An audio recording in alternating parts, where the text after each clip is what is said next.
Well, let me preface with saying learning how to hold a needle correctly in Japanese medicine, Mhm. how you do something in TCM is not necessarily correct in Japanese medicine and vice versa, right? How you hold a needle correctly in Japanese medicine is that rather than, I think in most TCM textbooks, you're taught to hold the needle like this, right?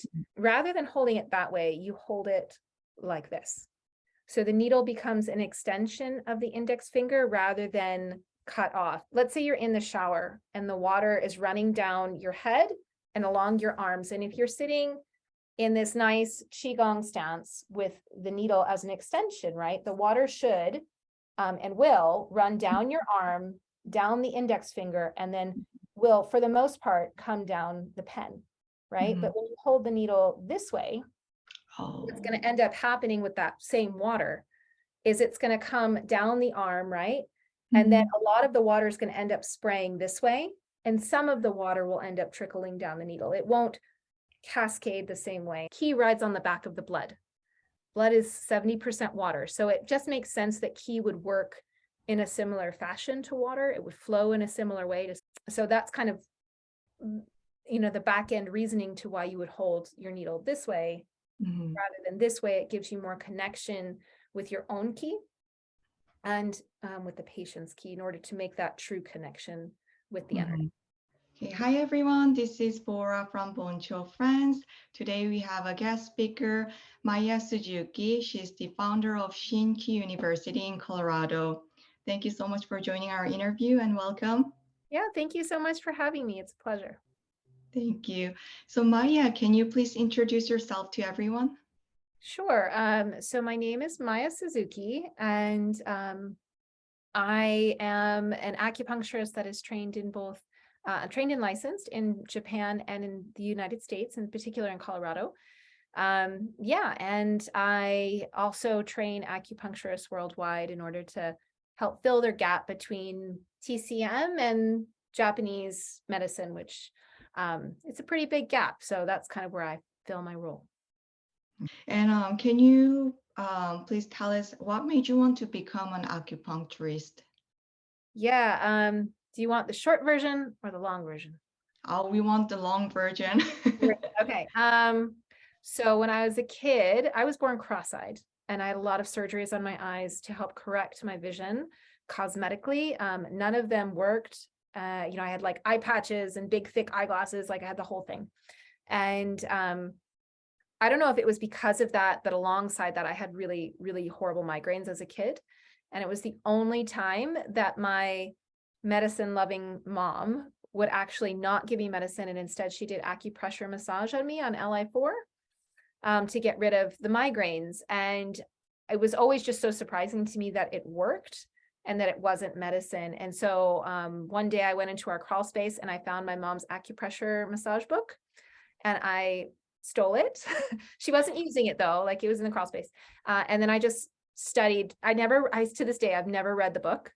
I only looked at the pictures and tried to remember the pictures. And then anybody and everybody who would let me touch them, I would try to do acupressure massage on them. And at the same time, try to like feel what's wrong with them. So do they have a headache? Are they tired? Or like what's going on with them, right? And I was, really little, that started around 8 or 9 years old. That was like, I'm a total nerd. And anyway, that continued until I was about 14 or 15. And at the time, my dad, who drives local bus transit here in Colorado, he actually would drive the head of the student clinic of the local acupuncture school to work every day. And my dad's a bit of a talker, so he would talk about me. And the clinic director was like, oh, she should come in and get acupuncture. And so I did. And the first time I got acupuncture, I was like, oh my God, screw acupressure. Massage sucks. I'm going to be an acupuncturist. Wow. Yeah, it was mind blowing for me. And so I went home at I was like 14 or 15, and I told my mom, and my good Jewish New York mother was like, yeah, whatever, that's fine. But you're gonna first you get a real education, and then maybe we'll do this acupuncture thing in case, you have something to fall back on, is what she told me. And so I did, and I got an education in Japanese language and civilization. And I kept researching wanting to go to acupuncture school, but I never really did. anyway, so I ended up moving to Japan for the Japanese language thing and working in their national government. And then quitting and doing odd jobs. And then finally, through a series of events, I ended up going to acupuncture school there. And yeah. Wow. So did you go to acupuncture school in Japan first and then came back here and then redid Yeah. the Yeah. Yeah. So my, I don't know if you would call going to acupuncture school here actually what I did. So I went to acupuncture school there for 3 years. Mhm. And then I became a licensed acupuncture and moxibustion therapist because it's a separate license in Japan for moxibustion. And then I moved back to the States 2015. I tried to start transferring my licenses since 2013, but it takes a long time. And I moved back to the States, not 2015. Sorry, I moved back to the States 2018. Yeah, and I ended up going to like 2 semesters of school here, and that's all I really needed via NCCOM in order to get qualified to sit my exams. Oh, nice. It was still really hard. Like, I'm not gonna lie, it was really, really difficult because I learned all of my knowledge in Japanese, not in English, and I wasn't good enough at Japanese to be like, oh, I'll learn it in Japanese and English at the same time because I'm that good. Like, no, like my Japanese was not that good. So, I was really hell bent the whole time in my education to just try to learn the material in one language. And so when I came and took the national exams here, it was really like, I would say foundations was very difficult for me. Japanese medicine, for those who know Japanese medicine, it's done so much differently than TCM. The protocol, protocol doesn't really exist in Japanese medicine, but TCM is so based on protocol, and to pass foundations, you need to know all of that. And I didn't know any of that. So I actually failed my foundation exam twice before I passed it. Oh, yeah, it's very different. Yeah, I'm a bad test taker too. So like that didn't help. But like it was funny when I went to go take my 3rd foundations exam, the gal at the counter, she was like, she noticed how nervous I was. You can only take it 4 times, right? And this was my 3rd time. 4 times and you're out. You never can take it again. Oh, I didn't know that. Yeah, for people who pass it 1 time, they don't know that fun fact. Because biomed, points, breeze, pass those in 1 time. And so I'm in there my 3rd time and I'm like shaking, and she's like, Oh, no. she's like, our special, like our secluded room is available if you want it. And she's like, do you want it? And I was like, yes, I do. And like, I was 3 questions away from finishing the foundations exam. And I swear to God, like I almost passed out. Like the room was spinning. Wow. I was talking to myself. I was like total crazy person. Yeah, it was bad. But How it's did done. you prepare for that foundation exam? So all of the exams I got, like miniature courses that they sell for the NCCM exams. But for foundations, I actually ended up buying like a full-on course with a mentor that could like walk me through it. I see. Yeah, because like it was bad. It was bad. That's great. So you passed all the NCCM exam, and then now you're doing ShinKyu University in Colorado. So how did you start with your business? Well, so I actually first started with my clinic. So I run a really small clinic here for perinatal and pediatric health because I love treating kids, and it's one of my focuses in the medicine. So I started with my own little clinic, and then I've been helping acupuncturists study in Japan since 2009 or 10, I believe. So for a long time, I would like translate for them or help to set up clinic visits because I lived there. It was easy. And then I also helped with the In Touch Japan seminar for many years. And then I became a paid part of that program. Yeah, so like I had been doing that for a long time. And one of the things that I noticed while doing the In Touch Japan seminar is all of these people would come from the States, from Europe, Australia, India. They come from all over the place to Japan to learn Japanese medicine, right? And they're really excited and they're so ready to learn. And they're learning with extremely advanced teachers, like really the top of their field. And unfortunately, the people who came, while they had the enthusiasm and the excitement and the drive to learn, they didn't have the foundations of technique to really back that up, so these really advanced teachers were teaching these, really skilled practitioners how to hold a needle correctly, how to take the pulse correctly, things that really these practitioners should have learned in school. And so while doing this program, at the time it was run with Jeffrey Dan and Stephen Brown, who are two kind of pillars within the Japanese medicine community. And I remember talking to both Jeffrey and Stephen and being like, why aren't these acupuncturists learning how to hold a needle correctly? Like, why isn't posture being taught in school? Like, I don't understand why they're coming to Japan to learn this foundational material. And they were like, you don't understand, Maya. It's just not taught in schools in anywhere in the world outside of Japan. And I was like, well, someone has to fix that. And they're like, yeah, you should. And I was like, yeah, no, it's not my job. I'm not qualified. And they're like, you're plenty qualified. I'm like, no, you don't understand. I'm not qualified. It's not my job. But I kind of sat with that idea for years, really. And then finally, I created ShinKyu University during the pandemic. Not only did I have more time in order to focus on that, because my clinic obviously wasn't running, other than a few emergent cases. But also, like, I just saw that nobody was filling that gap. We have so many teachers who teach really high level material in our field, and they're amazing at their job. They're amazing at their job, but nobody's teaching practitioners the foundational technique that they need in order to really learn from these exceptional practitioners. Right. Yeah. So that's why ShinKyu was recreated, to really fill that gap. Wow, that's really amazing story. So as I'm hearing this story, I'm kind of curious because I don't think I know how to hold the needle correctly. So could you briefly talk about that? Well, let me preface with saying, learning how to hold a needle correctly in Japanese medicine, right? Because I think how you do something in TCM is not necessarily correct in Japanese medicine, and vice versa, right? So I'm going to preface with that, saying that how you hold a needle correctly in Japanese medicine techniques, Japanese medicine.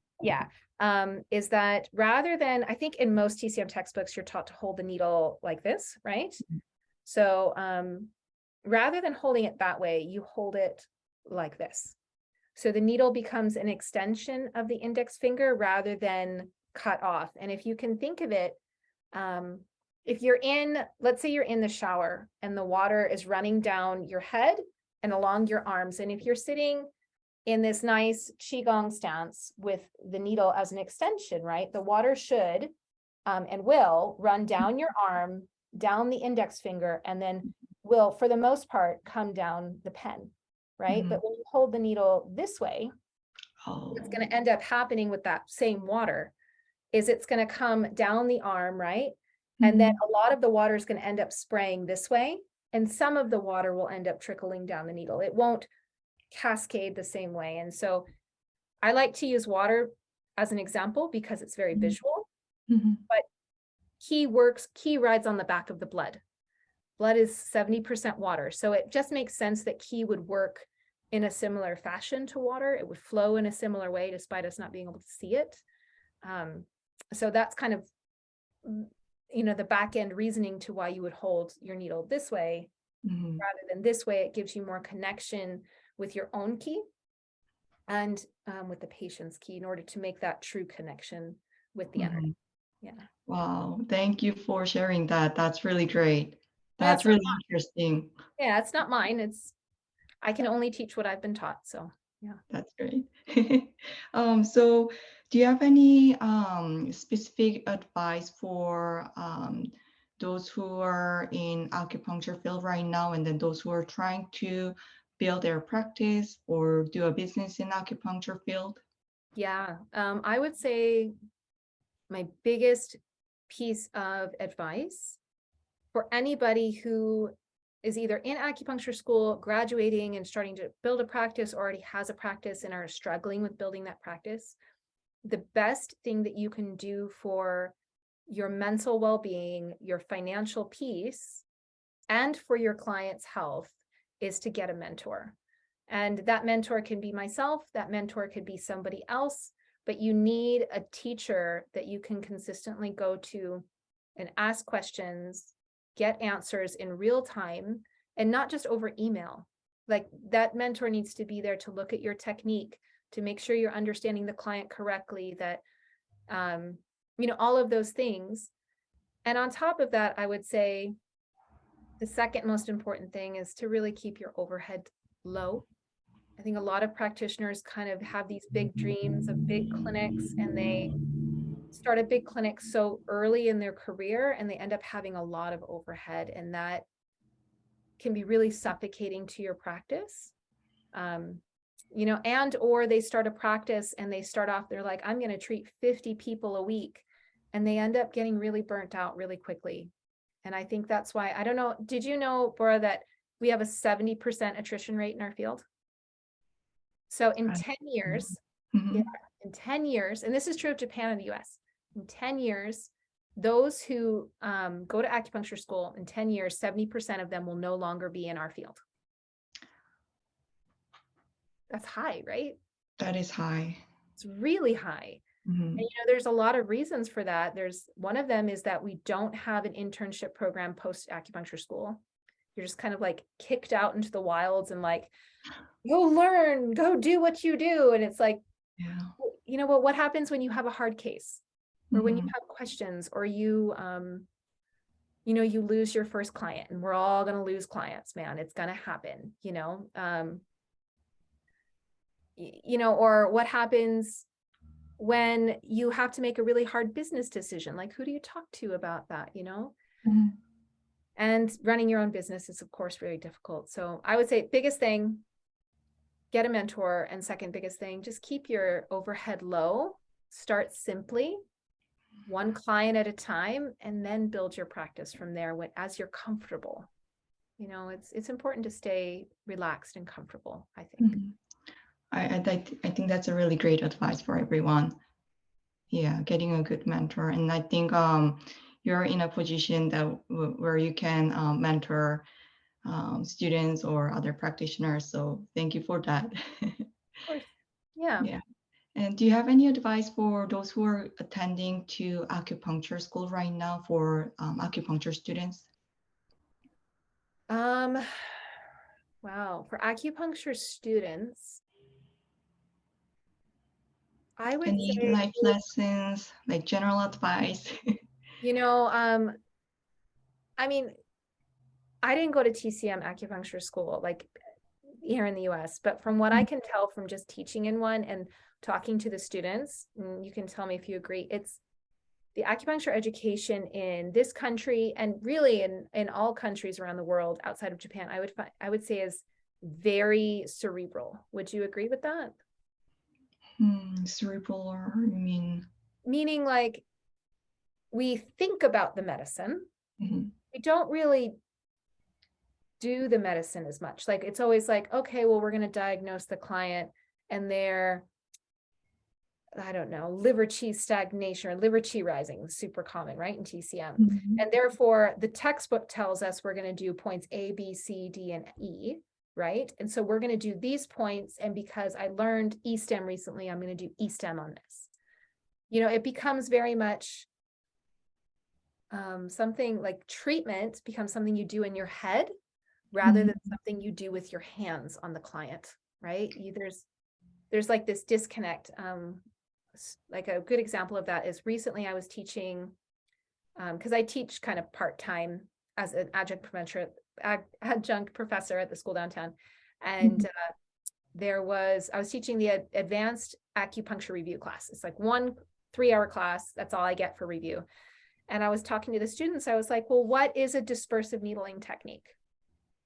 And they were like, well, bloodletting, right? Or 7-star. And I'm like, yeah, but what exactly, why is that like, what are the qualifications that make it that way? And, trying to go back to these classical iterations of, okay, when you insert a needle really slowly and pull it out quickly and close the hole, the point, that is a tonifying needle technique, but let's actually do that. And that's not just talk about it in a book, because I would say I don't know about your experience, but most of the time in the acupuncture schools, they'll talk about those things, but they don't really do them.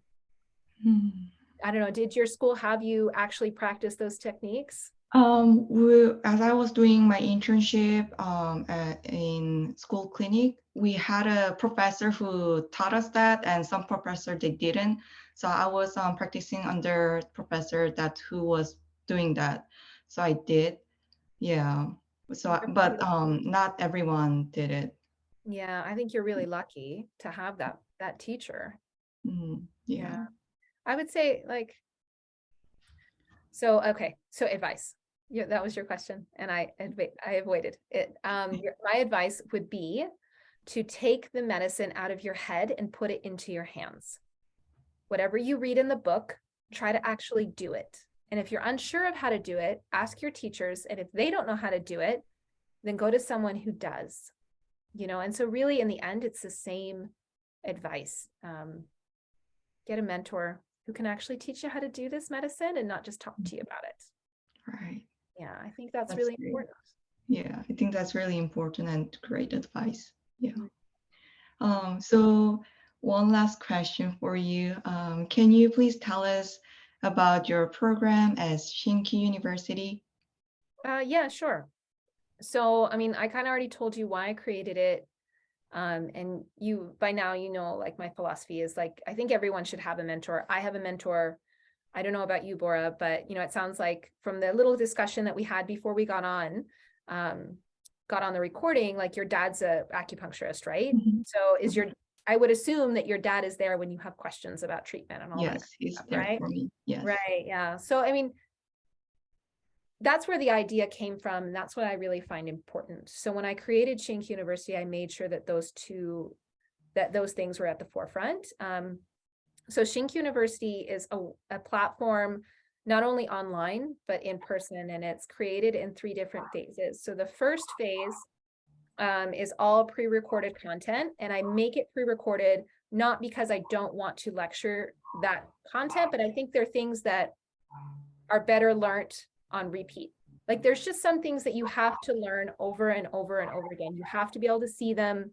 Even when we go, I don't know if you've been to many in-person workshops, but there's always someone there videoing, like, right? There's always a participant who's trying to take a video, and there's a reason for that. It's because they want to go back and rewatch it, right? Mhm. And so that's where the pre-recorded content comes in. I have over 30 plus hours of that content, and it's continuing to grow.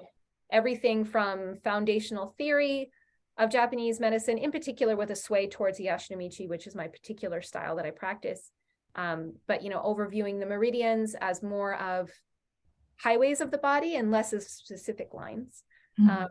So talking about those things and etiquette from learning from a Japanese teacher, all of those really important things, all the way down to, freehand needle technique, guide tube needle technique, creating your half-grain moxa practice, your Chinetsu moxa practice, pediatric shonishin treatments, Shanghanlun overviews, like all of these things are encompassed within that pre-recorded content. The second phase is online group and one-on-one learning. And so I have study groups every month, both on acupuncture and moxibustion, on the Shanghanlun, on question and answer. All of those are recorded and put onto our recorded platform, so you can watch them forever. But coming on and saying, you know what, Bora, I really want you to work on relaxing your shoulders while you're doing your half-grain moxa, and let's work on speed too. And so like trying to at least get my eyes on your practice, even though I can't get my hands on it, simply because, it sounds like you're in California, was it? Yes, I'm in California. Yeah, like you're in California, I'm in Colorado. Some of my students are in India. Some of my students are in Italy, like they're all over the place. So I have that, and then a Facebook community where they can post questions all the time with people who understand and have the same base knowledge. Now that's the second phase. And then the third phase is in-person workshops, because it's important in our medicine, I think, to get your hands on each other and actually palpate, actually feel what the teacher's feeling and all of those things. So that's the third phase. My platform, though, is a lifetime membership and mentorship program. So once you purchase into the program, you have that program forever. It's not like, I think a lot of programs right now are doing like a 2-year mentorship or a 1-year mentorship, right? I mean, I don't fly that way. I don't think anyone can learn all that they need to know in 1 or 2 years. I know I certainly haven't, and I'm Mhm. still learning. So like, I know I haven't, and I am able to continue to learn because I can literally text my mentor whenever I need to, or I can fly to Japan and work with him and be like, I don't get this. And Yasuda Sensei, who's my teacher, will be like, Maya, go practice more. Like, I know he'll tell me that, but at least I have him there to tell me that, Mhm. So that's how ShinKyu, that's how the platform is built. And really its main goal is to, again, fill that gap between your TCM theoretical education and the actual hands-on practice of Japanese medicine, to get you confident in the medicine and really confident in Japanese medicine, and give you that foundation. So when you go and study with amazing practitioners like Shirodeme Sensei or Kiko Matsumoto, or my teacher Yasuda Sensei or Yokota Kampu Sensei, like there's all of these amazing practitioners, and my job is to get you ready to step up to the plate, rather than asking these amazing teachers to teach you how to hold a needle correctly. Like, it's a waste of their time. It's a waste of your time. So I think the best thing that you can do if you want to learn Japanese medicine is to have someone like myself. There's other teachers as well.